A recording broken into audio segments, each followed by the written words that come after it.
7-nji bölek hormatly ahundadymyz Molla Ahmed Ahun Gurbanpur tagsyryň ustad wefat eden soň şagirdine duşýar, şoňa da biz şeytan diýmeli bolýarsmy diýen gepiniň jogabyasy.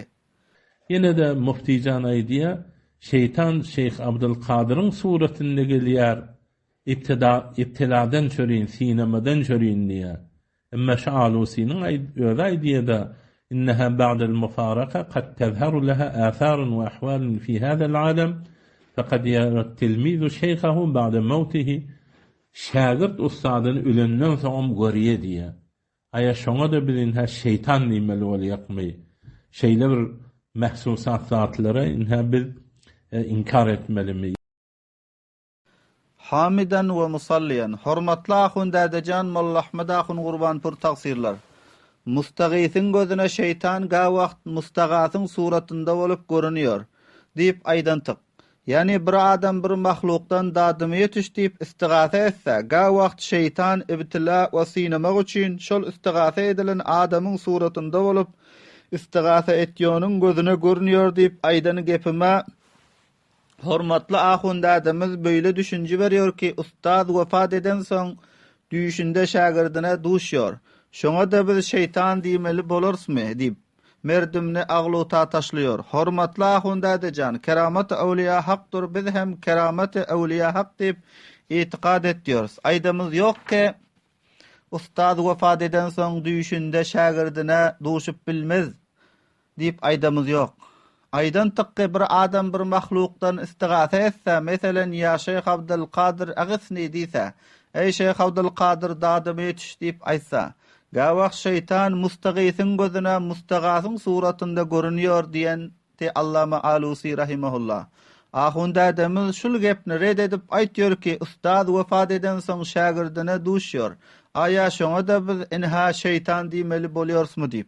Hormatly ahundadajan merdimni agluta we iştibaga taşlamaň. Awwal başdan her kimni öz mertebesinde goýun ki Peýgamber Huda sallallahu aleyhi we sellem aýdypdyr: Enzilun nasa manazilahum el hadis. Goyunlar merdimleri öz mertebesinde. Binaen Şeyh Abdülkadir Jilani rahimahullah köp bir keramatly welidir. Özü bir ummatdyr. Peýgamber däldir ki şeytan onun suratynda temsil tapyp bilmez yani. Hemçunan Peýgamber Huda sallallahu aleyhi ve sellem aýtýar: "Men ra'ani fil manami faqad ra'ani fe inne'ş-şeytana la yetemethalu fi surati." Ravahul Buhari ve Müslim. Peýgamber Huda sallallahu aleyhi ve sellem aýtdy: "Bir adam meni düýüşinde görse, bes goýa ki oýulukda gördü meni. Bes bişek şeytan meniň suratymda geçip bilmiyor." Binaen Şeyh Abdülkadir Jilani rahimahullah Peýgamber däldir ki şeytan onun suratynda geçip bilmedi yani. Belki ol weli kamil bir perde ummatdyr. Yine hem hormatly ahundadajan Mişkatul Mesabihin 2-nji jildi 477-nji sappasynda gelýän hadisni görmediňmi ki şeytan Deccal'ın fitnesinde merdimniň atasynyň suratynda we öz doganynyň suratynda bolup görünýär. Görmedik bolsaň mana men sana okap bereýin. Ve inne min eşeddi fitnetihi ennehu ya'tiyel a'rabiyye fe yaqulu era'ayta in ahyaytu laka iblaka alasta ta'lamu anni rabbuka fe yaqulu bela fe yumathilu lehu'ş-şeytanu nahwa iblihi ka ahsani ma yakunu ذروءا وأعظمه أثنمة قال ويأتي الرجل قد مات أخوه ومات أبوه فيقول أرأيت إن أحييت لك أباك وأخاك ألست تعلم أني ربك فيقول بلى فيمثل الشياطين نحو أبيه ونحو أخيه.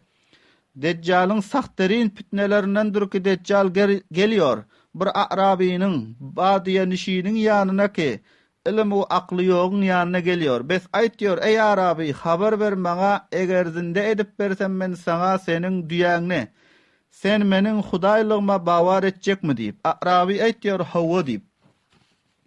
Bes tasvir etýär Deccal Arabi üçin şeytanyny onuň düýesiniň suratyndaky öňkü düýesinden pustan we kuhany ketdirek. Peýgamber Huda sallallahu aleyhi ve sellem aýtdy: "Deccal gelýär bir adamyň ýanyna ki ölen onun dogan we atasy. Bes aýtýar Deccal Arabiga habar bermäge, eger zinde etsem ataňny we doganyňny biljekmi meni Hudaý?"